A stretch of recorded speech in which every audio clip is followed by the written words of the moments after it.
On se plonge aujourd'hui dans une étape cruciale après un brainstorming, le choix des idées à prototyper et à tester. Pas toujours une mince affaire, hein. Pas de panique, je vais vous partager 4 méthodes de décision pour rendre ce processus facile et inspirant pour votre équipe. Je vais vous expliquer comment appliquer chaque méthode ainsi que leurs avantages et leurs inconvénients. Bonjour, je m'appelle Fabrice Briat et je vous souhaite la bienvenue sur Innovation 110%, la chaîne francophone de l'innovation centrée humain et du design thinking. Vous êtes prêts à découvrir les 4 méthodes de décision qui vont faciliter la vie de vos brainstorming? On commence maintenant. Tout d'abord, avant de prendre une décision, assurez-vous que les personnes de l'équipe soient bien centrées sur la problématique et sur vos personas. Alignez tous les cerveaux sur la même longueur d'onde. Ensuite, bien expliquer que chaque choix doit être inspiré par les 3 piliers du design thinking qui sont la désirabilité, la faisabilité et la viabilité. Les idées que vous allez choisir doivent répondre à ces critères pour assurer le succès de votre projet. Pour plus de détails sur ces 3 piliers, retrouvez la vidéo complète dans la playlist de formation sur le design thinking que je vous mets en dessous dans les commentaires. Passons maintenant aux méthodes de sélection des idées. La première méthode, c'est le vote. Chaque participant donne son avis en votant pour les idées qui lui semblent les plus prometteuses et vous retenez l'idée ou les idées qui ont reçu le plus de votes. Chaque personne a un nombre de votes égal selon le nombre d'idées et le nombre de personnes. Parfois, je donne un peu plus de votes à la personne responsable du projet pour qu'elle ait un peu plus de poids. C'est le seul moment du processus durant lequel je fais une distinction entre les décideurs et les autres participants. Comment ça fonctionne? Chaque participant revoit les idées générées, puis vote pour un nombre défini d'idées. Ensuite, vous faites une compilation, vous comptez les votes et vous identifiez les idées les plus plébiscitées. Les avantages? Tous les membres de l'équipe sont impliqués dans le processus de sélection et cela crée un réel engouement et une réelle motivation pour la suite car l'équipe va probablement prototyper là où les idées choisies. Cette méthode de sélection permet d'obtenir des résultats rapidement. Les inconvénients. Cette méthode peut conduire à une concentration sur des idées plutôt populaires qu'innovantes. Elle ne fournit pas une évaluation détaillée de chaque idée et certains participants peuvent influencer les autres. Passons maintenant à la deuxième méthode de décision, la matrice effort-impact. On classe les idées selon l'effort nécessaire et l'impact potentiel de l'idée. Méthode pratique pour prioriser les idées. Comment ça fonctionne? Définissez ensemble ou préalablement ce que représente l'effort. Pour l'effort, est-ce en termes de temps comme 1 an, 2 ans, 3 ans ou encore plus précis en prenant le nombre d'heures estimées pour développer la solution. Pour l'impact, posez-vous la question, est-ce en termes de vente, en termes de lead par exemple? Évaluez ensuite ensemble l'effort et l'impact potentiel pour chaque idée et placez-les dans la matrice en fonction de vos résultats. Cette méthode demande un certain consensus pour chaque classement. Les avantages, cette méthode aide à prioriser les idées en fonction de la faisabilité.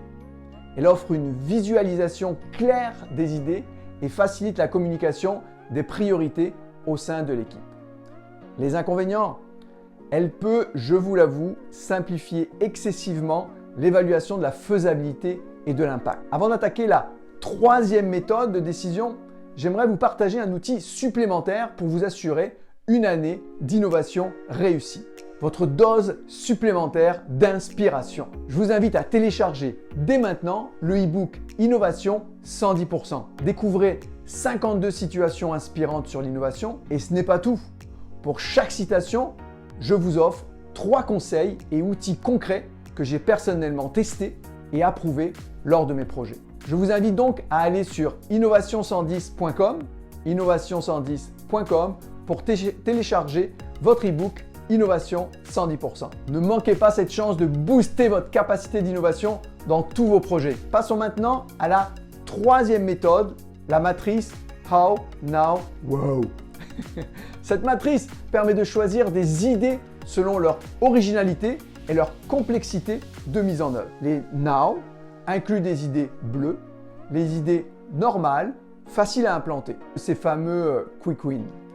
Ensuite viennent les idées originales, qui peuvent être implantées, c'est-à-dire les idées vertes. Et pour terminer, on a les idées jaunes, les idées how, le groupe des idées originales et disruptives pour le futur qui demande un peu plus d'efforts. Comment ça fonctionne? Discutez en équipe de chaque idée pour les mettre dans la matrice. Les avantages? Cette matrice de décision est assez simple à comprendre et facile à mettre en œuvre. Elle encourage la créativité et la réflexion sur le futur potentiel des idées. On peut dire que c'est une méthode qui va aider à inspirer les membres de l'équipe. Je me souviens d'une fois où nous avions placé toutes les idées dans la matrice et lors du choix final, l'équipe a eu peur de choisir une idée disruptive, une idée jaune. Et à force de parler, les membres de l'équipe ont été suffisamment courageux pour choisir une des idées disruptives en toute conscience et ils ne l'ont pas regretté. Les inconvénients? Comme d'habitude, avec ce type de matrice, la classification peut varier en fonction de l'interprétation des termes how, now et wow. Toujours faire attention à la sémantique.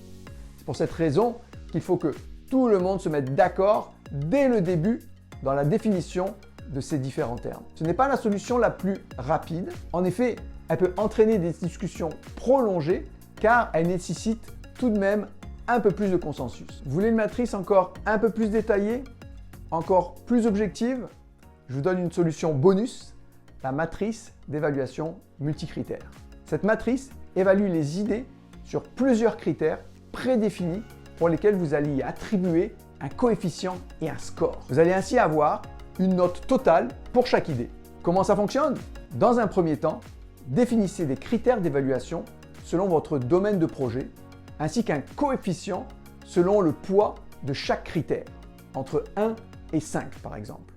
1 étant bien entendu un faible poids dans le projet et 5 un poids important dans le cadre du projet. Ensuite, pour chaque idée, vous donnez un score pour chaque critère, entre 1 et 10. 1 étant un faible score et 10 étant un super score. Calculez des scores totaux qui vont vous permettre de classer vos idées. Les avantages? Cette matrice a l'avantage de fournir une évaluation objective basée sur des critères prédéfinis. Elle permet aussi une analyse détaillée de chaque idée et une priorisation claire en fonction des critères spécifiques au projet. Les inconvénients? À l'inverse, cette méthode peut paraître plus complexe que les méthodes précédentes. Bien entendu, comme dans toutes les méthodes, la subjectivité peut entrer en jeu lors de la définition des critères et des coefficients. L'idéal est de mettre en place cette méthode avec votre équipe pluridisciplinaire. Bien entendu, ce n'est pas la méthode la plus rapide. Alors, quelle méthode va le mieux s'adapter à votre projet ou à la culture de votre équipe? Dans cette vidéo, j'ai vraiment voulu vous donner des outils que vous allez pouvoir choisir selon la nature de votre projet ou la nature de votre équipe. Chacune d'entre elles a ses avantages et ses inconvénients. Quel que soit l'outil de prise de décision que vous allez suivre, vous serez prêt à passer à l'étape du prototypage avec des idées brillantes. Ne perdez pas de temps, mettez-les en pratique dès maintenant. Merci de liker cette vidéo si elle vous a plu et vous abonner à Innovation 110% pour ne rien manquer des conseils en innovation centrée humain et en design thinking. Et activez la cloche pour recevoir les notifications. On se retrouve très bientôt pour une nouvelle vidéo sur Innovation 110%. Et en attendant, passez à l'action et innovez à 110%.